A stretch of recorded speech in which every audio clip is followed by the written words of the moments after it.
Hello and thank you so much for joining me. My name is Gill and I'm thrilled to be one of the docrafts brand ambassadors. Today I'm going to show you some fun techniques to try with the Marabu Chalky Chic paint. There's 4 different ones we're going to see, and the first one I'm going to start with is the whitewash. So you can't really notice straight away, but when I put that next to a plain piece of wood, you will see such a lovely, subtle, fresh look it has. Whitewash technique is very, very easy to do. What I have here, this paint is called Edelweiss, this colour, and I've watered it down approximately 50-50. You can do whatever level you like. And I'm going to paint this on. Always go in the direction of the grain. If you feel that your wood is not clean enough, you can lightly sand it down, wipe it over with a damp cloth and then just let it dry naturally. This wood is quite clean, but if you're doing this to old furniture, then you can easily do that. Just give it a bit of preparation first. So watered down 50-50, Chalky Chic paint called Edelweiss. Makes you want to sing, doesn't it? But luckily for you all, I'm completely tone deaf and I'm not going to attempt it. So you paint that on in the direction of the grain, and then you take a cloth, this is just a cotton cloth, and you wipe it. Basically, you're just wiping it off again. And you do exactly the same again. You paint it on in the direction of the grain. It's very relaxing, this. Lovely way to spend a Sunday afternoon. And then just wipe it off again. And the more layers that go on, the more the whitewash effect is. Sometimes all you want is just the slightest little bit of whitewashing. Does create, I like to call it the New England look. I think you know what I mean. The sort of the harbours and the blue and the whites, and just to have the wood like that. So you just paint on as many layers to suit your own personal taste, and then you end up with a beautiful piece of whitewashed wood. So that's the first technique, which is whitewashing, 50% paint, 50% water.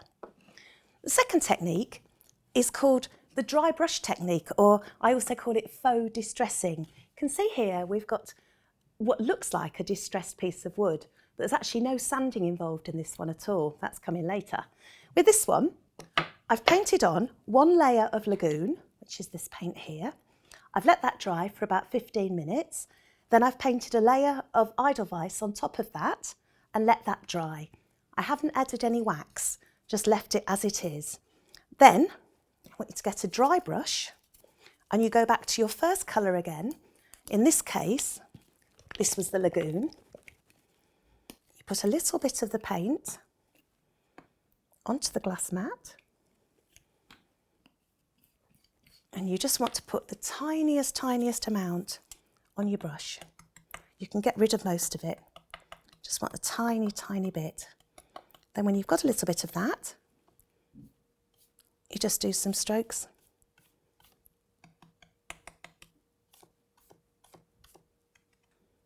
I'm holding the brush in an upright position, and you can make up your own design, your own pattern, and distress and faux distress as much as you want to. If you do put too much on, like I've just done there, I could say I did that on purpose, couldn't I? You can just wipe it off and then start again. So that is the faux distress look. So there it is. Again, make a nice background for a canvas as well. The third technique is also a distress look, which comes out like this, but this one is the real distressing. So with this one, what I've done is I've put a layer of the blue-grey paint, let that dry. I've put a layer of Edelweiss on top of that, and then I've added the wax. Now I've added this using a soft cloth, and I've let it dry for at least 15 minutes. This actually makes, although it doesn't seem to make sense in your head maybe, but this actually makes it much easier to sand off. So I'm just going to get some sandpaper. This is 120 written on here. I'm not very au fait with sandpaper, but it's 120. And then you just sand off, and you can see there how beautifully and subtly, not as subtle as the table wobbling, how beautiful and subtly the blue, that lovely lagoon blue, comes through from underneath.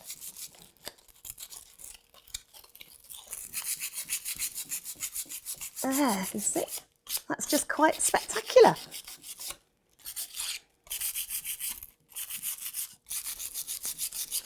And that is your real distressing. This is one of my favourite ones. So that's the real distressing. The fourth and final technique is called ombre. Now it's a word that is used an awful lot at the moment. It actually comes from the Spanish and it means shaded. And you can get your hair, you can get your nails, you can get your clothes. Now we have ombre wood.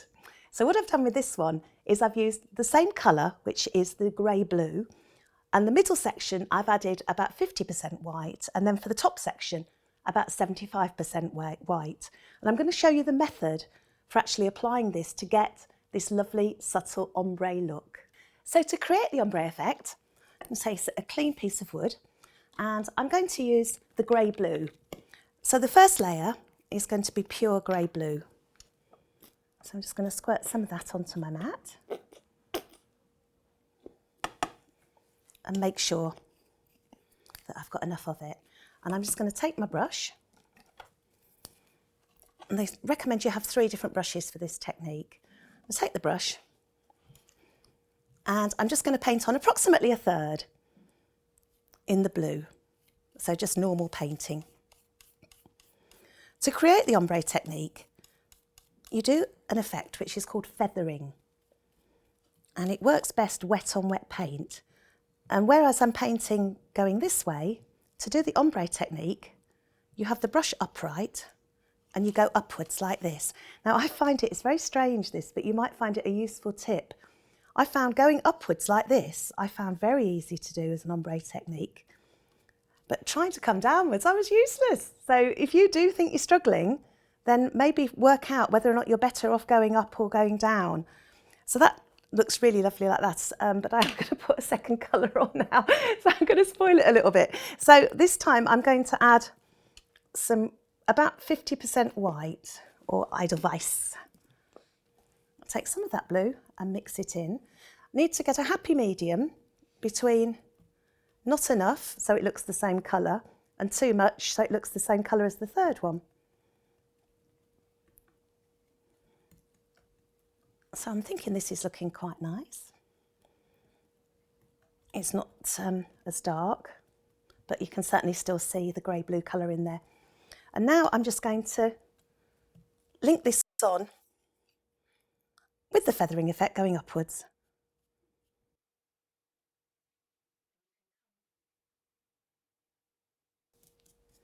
And I'll do the feathering up to join the white.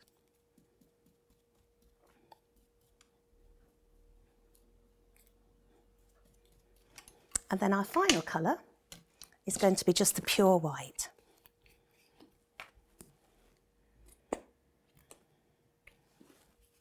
And again, got a clean brush.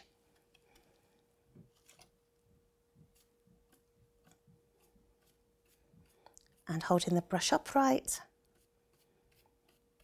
to get the feathering technique. And there we have our ombre effect. And one I made earlier, I'm now going to show you how to apply the wax to that one. So I'm going to take this one. Here is the Chalky Chic wax, and this will go on just a soft cloth.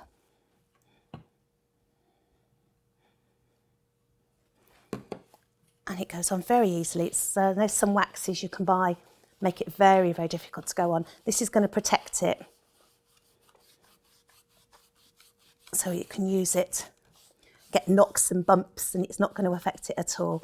And this takes 15 minutes to dry to the touch, but they recommend that you leave it for a few days till it's absolutely perfectly, so don't go driving into it with anything too hard after that. And the wax can be added to all the techniques. You remember with some of them we put it on part way through, but it was added on at the end. It's going to protect them. And there's our ombre effect. I hope that's inspired you to go and do some furniture painting yourselves, and thank you so much for joining me. Hope to see you again soon. Thank you. Bye-bye.